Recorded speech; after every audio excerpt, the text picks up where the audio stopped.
Fondateur de la marque Insane Paris, ingénieur génie mécanique, développeur 3D, web et mobile, jeux vidéo et blockchain d'app développeur. Ingénieur génie mécanique, donc je suis fabricant industriel et designer de produits. Développeur mobile web, donc je développe des applications web, des applications pour Android, iOS, des jeux vidéo pour les mêmes cibles, Android et iOS. Blockchain développeur, ça veut dire développeur d'applications peer-to-peer, adaptés à des systèmes Ethernet, Ethereum et Bitcoin. Un choix tout à fait naturel. Donc je suis ingénieur génie mécanique. Je développe ou je programme des logiciels et des applications depuis l'âge de 15 ans. Je suis passionné de design 3D. Je design des objets en 3D depuis pas mal d'années. On va dire plus d'une dizaine, une douzaine d'années aussi, une bonne douzaine d'années. Et tout ça, ça vous donne un bon background technologique. Donc tout ce que je fais a une empreinte technologique très poussée. Donc si je rêve, je fais un rêve, et dans mon rêve, me vient l'idée de créer une marque de design. Alors cette marque de design doit avoir une empreinte technologique poussée. Voilà pourquoi, tout simplement, naturellement, Insane a une forte empreinte digitale. Insane est une marque parisienne, française, créée en 2016. Son fondateur, c'est bel et bien moi. Et je crée cette marque cette année-là.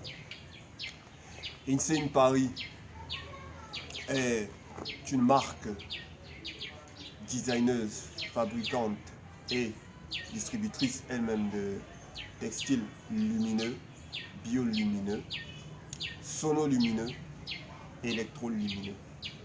Biolumineux, comme cette casquette ou ce t-shirt qui sont en ce moment en train de se charger de lumière, et puis elles s'illumineront bientôt à l'ombre et toute la nuit. Sonolumineux, c'est-à-dire que l'objet ou le textile a donc encore une fois ses motifs qui s'illuminent en réaction aux décibels, à la voix et à la musique, au bruit ambiant. Et enfin, électrolumineux, donc c'est des objets textiles aussi et accessoires qui s'illuminent grâce au contrôle d'un boîtier à distance. Alors, pourquoi Insane? je fais un rêve et dans mon rêve, je suis en train de me poser des questions. Pourquoi on s'habille de jolis motifs, mais que de jolis motifs, des vêtements de jolis motifs, des objets jolis, et on devrait passer à une autre étape. Alors fort donc de mes compétences technologiques, j'imagine que je peux animer l'objet, le vêtement, le textile, l'objet de la maison dynamiquement grâce à l'électronique ou à la biotechnologie. Donc je me réveille donc le matin ayant imaginé quelque chose d'incroyable, quelque chose de fascinant, quelque chose de démentiel. Et donc quand je fais la traduction démentielle, ça veut dire insane en anglais. Donc voilà comment est donc né un matin Insane Paris. Le retour aux origines, au pays, au Cameroun, c'est pour tout simplement impacter mon pays, impacter mes jeunes frères, accompagner la révolution, on va dire technologique, hein, parce que y a une sorte de réveil national et même à l'échelle continentale. Donc participer à cette belle histoire de l'Afrique à raconter, et donc principalement du Cameroun. C'est démentiel, n'est-ce pas? C'est insane d'avoir un drapeau aux couleurs et aux effigies du pays, tout lumineux, donc sonolumineux, avec au centre l'étoile qui sera entièrement unique aux mains des supporters, qui elle va s'illuminer au son et aux applaudissements. Donc pour les supporters, les t-shirts avec le drapeau lumineux qui s'illumine lui aussi au son et aux applaudissements. Les t-shirts, une autre variété de t-shirts avec le triangle national, donc la carte du Cameroun qui s'illumine lui aussi aux applaudissements et au son, à la musique. Une idée très intéressante de rhabiller Ngando Piquet, donc notre Ngando Piquet national, avec toute sa tenue, tout illuminée, de LED lumineuse, donc très bien composée, avec l'équipe designeuse de Insane. Elle aussi sonolumineuse. Donc les supporters et les fan clubs tous seront donc à disposition des casquettes en vente, hein, et distribuées. Casquettes lumineuses, lunettes lumineuses, écharpes lumineuses, boucles lumineuses pour ceux qui portent des boucles. Pour ceux qui peuvent se le procurer, le masque du lion tout lumineux qui s'illumine aux applaudissements et au bruit et à la voix, donc qui sera porté entièrement, hein, sur le visage, lui aussi sonolumineux. Des cravates lumineuses pour éventuellement les officiels, avec les designs officiels, donc les emblèmes et les couleurs. Voilà, donc aussi des nœuds papillons, des bracelets lumineux, un autre pan qui est intéressant auquel on pense, donc des sandales pour les vestiaires aux couleurs et aux effigies du pays pour les lions indomptables qui s'illumineront dans les vestiaires, puisqu'il fait une sorte de pénombre dans ces endroits. Voilà. Aussi, donc on pense aux cravates, comme on le disait, pour le staff d'entraîneurs et pour les officiels de papillons. Et donc le clou du clou, Ce sont les fameux verres lumineux qui s'illuminent quand on remplit la boisson. Donc ces fers donc, vont être très utiles pour les célébrations.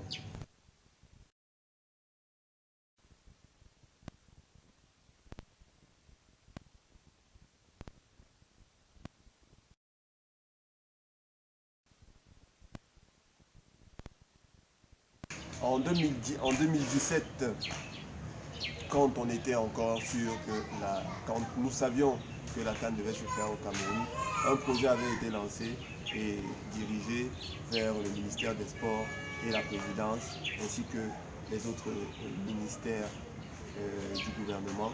Ce projet avait été conçu et s'appelait les Lions de la technologie.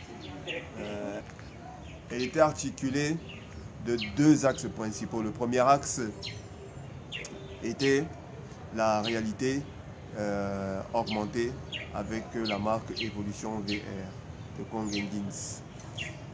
Le président de la République, son Excellence Paul Biya, culminait à 9 mètres et demi au centre du stade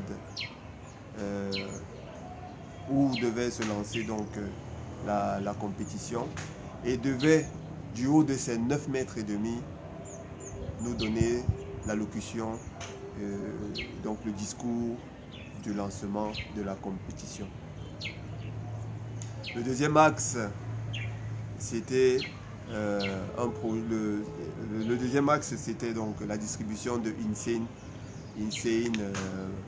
tel que nous l'avons prévu pour les supporters et donc les joueurs et les officiels.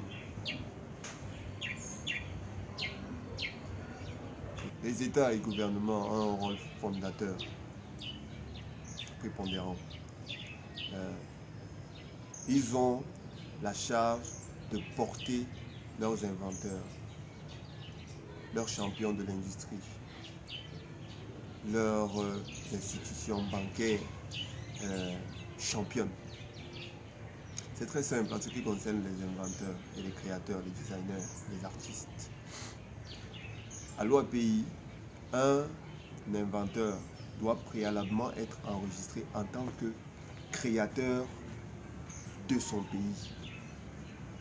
Et il est porté par son État, identifié comme tel, et donc proposé à l'international. Si moi, j'ai la marque Insane, créée à Paris, mais qui est quand même une propriété camerounaise, d'origine camerounaise, et va être exposée à l'extérieur, les bénéfices reviennent au Cameroun, quel que soit le nom. Comme nous sommes en train d'aller en Égypte, ça sera dit inventeur camerounais. Et donc proposé à l'extérieur, au monde entier. Les bénéfices sont camerounais. Il y a aujourd'hui plus de 16 millions d'étrangers africains en Europe. Là-dedans, vous avez certainement des artistes et des inventeurs. Mais tous ces gens apportent des richesses qui profitent à la France. Donc je pense que le réveil doit être... le réveil doit être... le réveil doit se faire. Le réveil doit venir parce que nos enfants et nos frères et sœurs sont en train d'apporter de la richesse dans d'autres pays. La richesse, elle est bonne s'il faut la partager, mais il faut qu'elle vienne d'un endroit. C'est pas si mal de la partager avec l'Europe, avec l'Égypte, avec le reste du continent, avec l'Asie, avec les États-Unis. C'est pas mal, c'est beau, mais on la partage parce que c'est nous qui l'avons. Nous ne l'empruntons pas, elle est la nôtre. Mais ils seront très heureux, les investisseurs des autres pays, d'investir comme ils viennent investir en masse ces dernières années dans le pays, dans des œuvres de l'esprit protégées par nos propres États. Tel que je l'ai remarqué en Europe, les institutions financières courtisent les artistes, les inventeurs et les créateurs. On voit tous à la télévision des émissions sur la Silicon Valley, des millions de dollars sur des petites tables d'à peine 1 mètre carré se négocient autour des petites entreprises dirigées par des gamins de 20, 25, 30, à la rigueur 35 ans. Pourquoi pas nous? Vous avez l'opportunité de voir des entreprises qui finissent de s'exprimer à l'extérieur et qui reviennent ici ramener toute leur expérience. Quand est-ce que ça changera? Quand est-ce que sur une table on verra investisseurs, gouvernements et créateurs et entrepreneurs ou alors champions industriels, chacun apportant de ce qu'il a à faire, de ce qu'il a à offrir. Le gouvernement, l'accompagnement et la protection. Les institutions bancaires, les investissements et le créateur ou l'entreprise en face, son savoir-faire. Quand est-ce que ça arrivera? Tout simplement comme à la Silicon Valley ou comme en Chine, ou alors aujourd'hui comme jusqu'en Malaisie ou Rwanda. Quand est-ce que ça arrivera? On attend de voir. Merci.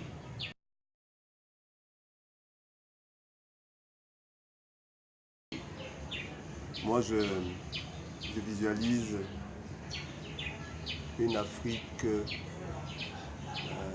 riche de sa nature, couplée à la technologie.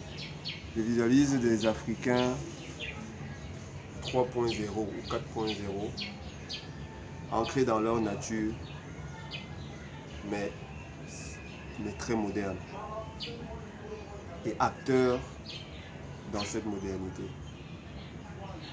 Des ingénieurs, des développeurs, des biochimistes, des biologistes qui ont une parfaite maîtrise de la technologie. Et donc, on peut, qui sait, voir en pleine forêt ou en pleine savane des Africains, des Camerounais naviguer sur des drones pour aller d'un endroit à un autre, transportant des médicaments à la vitesse, à des vitesses énormes pour aller donc s'occuper de leurs frères dans les diverses régions. Alors, pour ça, pour voir des Africains équipés d'objets bioniques, équipés d'objets supersoniques, équipés de téléphones virtuels, équipés de casques ou de lunettes virtuelles, se déplaçant dans des véhicules aériens, des drones aériens, se déplaçant dans des taxis ou des bus aériens, c'est-à-dire des drones bus ou des motobus, donc des navigateurs bioniques. Non, si je visualise ça, c'est parce que c'est possible. Et il suffit juste de volonté.